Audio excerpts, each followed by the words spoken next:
ज़ैनब साहिबा, हमारा जो खानदान है वो दीनदार है। दुआ को अच्छी तरह हमारे घर के उसूल व ज़वाबित मालूम थे। आई नो, दुआ को तुम्हारी फैमिली के बारे में पता था, मगर तुम्हारे बारे में नहीं असलान। जानते हो, जब दुआ ने मुझसे कहा कि वो तुमसे शादी करना चाहती है तो तुम्हारी जिद की वजह से आई हूँ मैं असलान। बहुत शुक्रिया आपका ज़ैनब साहिबा। ओके, बोलो, मैं सुन रही हूँ। ये बात तो आप जानती हैं कि दुआ और मेरे बीच मसले मसाइल हैं बहुत सारे, और सच बताऊं तो मैं उन्हें सुलझाने की कोशिश भी कर रहा हूँ, मगर मैं बहुत परेशान भी हूँ। और आपको बुलाने का मकसद यही था कि हम दोनों यहाँ बैठकर सुकून से बात करेंगे। हो सकता है कि मेरी बातें तुम्हें बहुत तल्ख लगे, लेकिन इन सारी परेशानियों की जड़ तुम ही हो। मैं नहीं हूँ। दरअसल ये नायला और मेरी अम्मी की वजह से हुआ है, वरना ये सब कभी भी नहीं होता। नहीं, ये पूरी बात नहीं है, मैं बताती हूँ। मानती हूँ कि उनसे गलती हुई होगी, लेकिन उनका साथ देकर अपनी बीवी के बजाय तुम उसके अगेंस्ट खड़े होकर उसे उस हद तक पहुँचा दिया तुमने। दुआ तुम्हारा घर छोड़ दिया और उस सब के रिस्पॉन्सिबल तुम हो। मतलब सारी गलती तुम्हारी है असलान। तो आपको ये भी पता होगा कि मैं दुआ से मोहब्बत करता हूँ, बहुत ज्यादा। और उसके जाने का जितना दुख मुझे है शायद किसी को भी नहीं है। मुझे तुम्हारी नीयत पे शक नहीं है असलान बेटा, लेकिन असलान तुम दोनों का ब्रॉटअप, सोचने का अंदाज बिल्कुल डिफरेंट है। हाँ, डिफरेंट है। इसीलिए मैं चाहता हूँ कि दुआ को समझदारी दिखानी चाहिए थोड़ी सी। क्या कहा? दुआ क्यों कॉम्प्रोमाइज करेगी?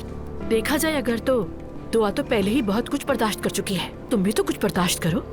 सॉरी टू से असलान बेटा, लेकिन ये जो वॉलपेपर वाला मैटर था ना, वो तो नाकाबिले बर्दाश्त है। आप नहीं समझेंगे, लेकिन मेरी अम्मी ने जब दीवारों पर सूअर की तस्वीरें देखी तो उन्हें ये करना पड़ा। अब तुम खुद ही देख लो, इसी बात से ये सारा फर्क सामने आ जाता है।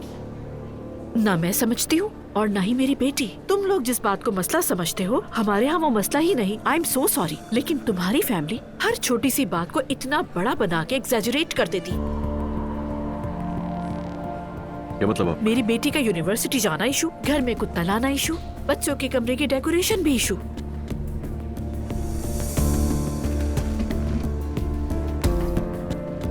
ज़ैनब साहिबा, हमारा जो खानदान है वो दीनदार है। दुआ को अच्छी तरह हमारे घर के उसूल व ज़वाबित मालूम थे। आई नो, दुआ को तुम्हारी फैमिली के बारे में पता था, मगर तुम्हारे बारे में नहीं असलान।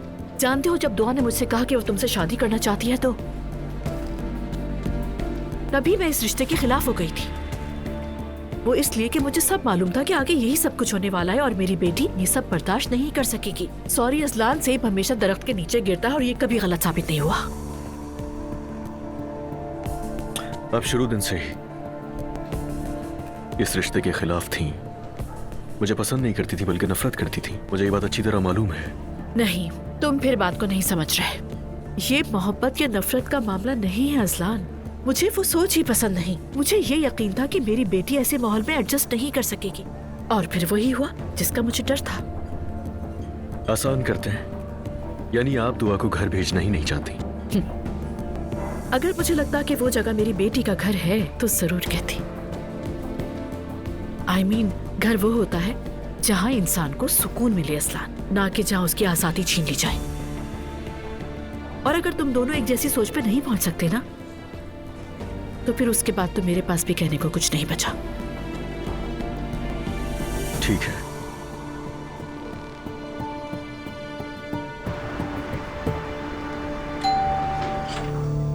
वेलकम। क्या हो रहा है? फातिमा से फुर्सत मिल गई तुम्हें? मैंने शिकायत की थी ना तुमसे, लगता है इसीलिए आई हो आज। अलिफ प्लीज फजूल बातें मत करो। मैं 1 घंटे से अजलान की बातें सुन रही हूँ, अब तुम्हारी बातें सुनने की हिम्मत नहीं है। अजलान से मिलकर आ रही हो? उसने फोन किया था, मिलना जरूरी था, बहुत इंसिस्ट किया उसने। सुलह करवाने का कह रहा होगा। हाँ, कुछ ऐसी ही बात थी। एनीवे, वो अब हमारा टॉपिक नहीं है। मैं इस वक्त तुमसे कोई और बात करने आई हूँ।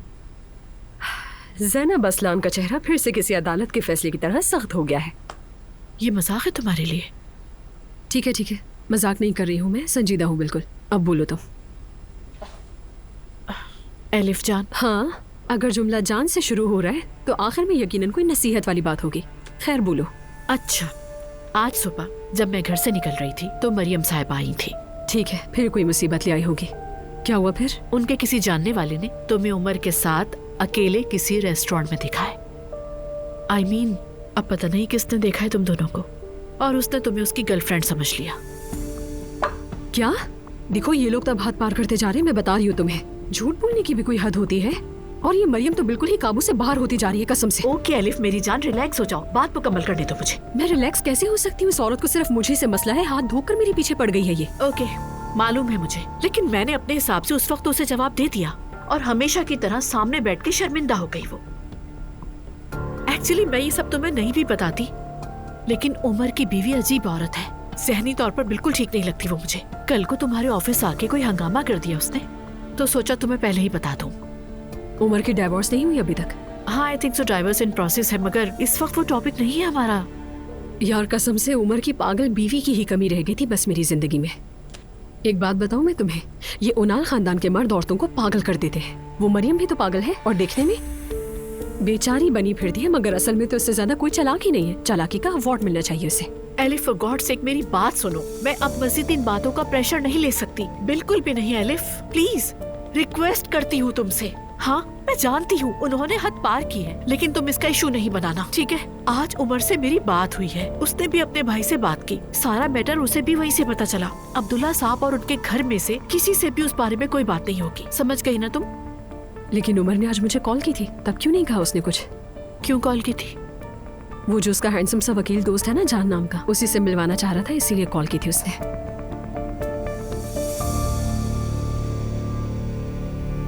मतलब कि तुमने फैसला कर लिया मुझे छोड़ने का?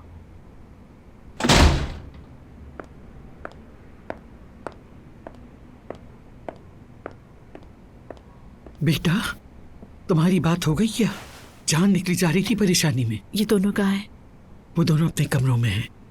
बात हो गई है। क्या एलिफ को आप अच्छी तरह जानती नहीं मम्मी? तूफान की तरह बरस पड़ी वो मुझ पे। उसके बाद दुआ की खातिर उसने प्रॉमिस किया। एलिफ का वादा तब तक कायम है जब तक उसका दिमाग न घूमे। तुम्हें अपनी बहन का पता नहीं क्या? मम्मी अब वो एक मैच्योर औरत है, जो कुछ भी हुआ दुआ और असलान की सूरत हाल उसके सामने है। वैसे भी अब वो किसी भी फैमिली इशू में प्रॉब्लम क्रिएट नहीं करेगी, जहाँ तक मेरा ख्याल है। वैसे उसका कोई भरोसा नहीं, बस दुआ है कि इस बार खुद पर काबू रखे। इंशाल्लाह। मैं दुआ से बात कर लो जाके। हाँ जाओ।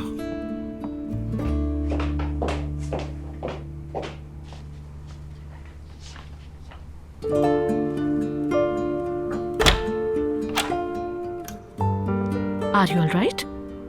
जी मॉम, आए। क्या हुआ? मॉम, बेबीज मूव कर रहे हैं, यानी पहली बार महसूस कर रही हूँ मैं। अजीब भी लग रहा है और खुश भी हो रही हूँ, बहुत प्यारा एहसास है। देखें फिर हो रहा है। बेटा बाहर से तो फील करने में टाइम लगेगा ना अभी। बहुत अच्छा लग रहा है मुझे। माय स्वीट डॉल, तो मेरी बेटी मॉम बनने जा रही है। माँ बनना कितना खूबसूरत एहसास है। मुझे तो अभी से ही अच्छा लग रहा है और मुझे तो इनकी फिक्र भी सताने लगी है। मेरे दिमाग में इस वक्त यही बातें चल रही हैं, यही सोच रही हूँ मैं, क्या होगा और कैसे होगा ये सब। और इसी को तो ममता कहते हैं बेटा, और पता है इसे दूसरे लफ्जों में ना हम एंजाइटी डिसऑर्डर भी कहते हैं। दो इस वक्त वैसे मैं तुमसे कुछ और बात करने आई थी। मतलब कुछ बुरा हुआ है, ऐसा ही है ना? बिल्कुल मेरे हार्मोन्स की तरह मेरी छठी हिस्स भी बहुत तेज हो गई है। नो, तुमसे रिलेटेड नहीं है, एक्चुअली बात एलिफ से रिलेटेड है।